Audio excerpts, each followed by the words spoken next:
So is there opportunity to trade the overnight gap? That's basically what we do over at SPYtomorrow.com. However, you need a very important element to successfully trade the overnight gap. What's the overnight gap? Well, you've seen it. When the market closes at one point and then opens either up or down the next morning. The difference between the close and the open, well, that's the gap, which could be a great market opportunity, a big move in the market, and even better, we just might not get in our own way. The reason most people fail as day traders is because, well, emotion. They get in their own way. They don't follow through with their plan. However, for overnight swing traders who are trading the gap, well, there's nothing we can do at night, so we can't get in our way. We can't sabotage the opportunity until it's time to exit the next morning. It's common for us to get out near the beginning of market open because, well, we've made our money. The gap happened, we made a profit, and we get out. However, some of us who are a little more patient like to extend our gains, and sometimes we'll wait till 10:30 or even 11. On really good days, it may even be the end of the day before we sell out.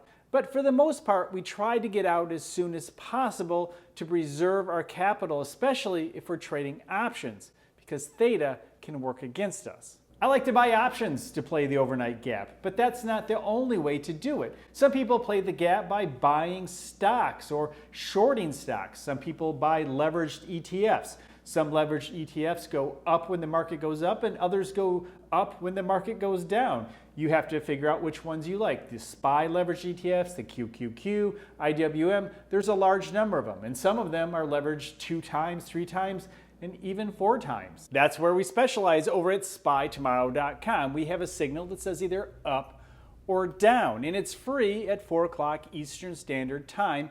And you can buy your options or your stocks or, of course, your leveraged ETFs based off of that signal. SPY Tomorrow certainly isn't the only signal you can use. You can use any signal you want or a combination of signals. You can use technical signals such as MACD or VWAP. You can use news or earnings reports. You can use past history. How does the market act or react during certain times of the year or around certain events?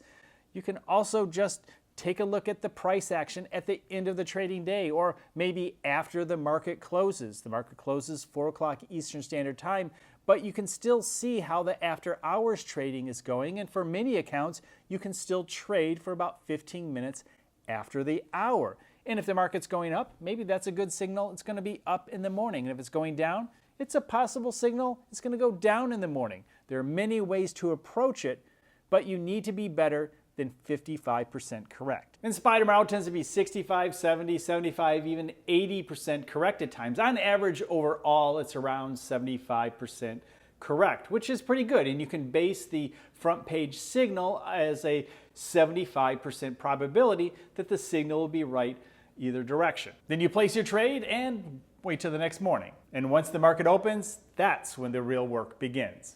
Hopefully the market gapped in the direction you were pointing and you made a profit, but sometimes it takes a little patience. If the market opens under 0.3%, say SPY is under 0.3% at the open, I'll usually be patient for my pressure reading to move through, maybe till about 11 o'clock. However, if it gaps up well above 0.5% or even close to 1%, I'll quite often take profit. The fact is, if your signal is correct 65% of the time, which is good, that still means it's wrong 35% of the time.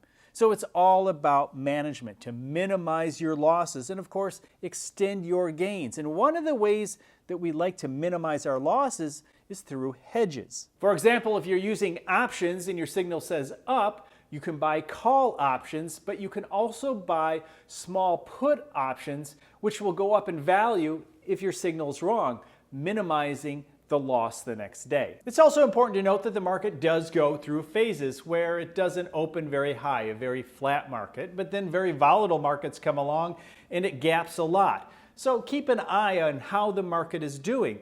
You don't have to play the market every single night, but when it gets volatile and you see the big up and down gaps, well, that's time to start taking advantage of it. Although I gotta say, I overnight swing trade the overnight gap pretty much every opportunity. So yes, there is opportunity to trade the overnight gap. Let me know how you trade the gap in the comments below, and I'll see you in the next video.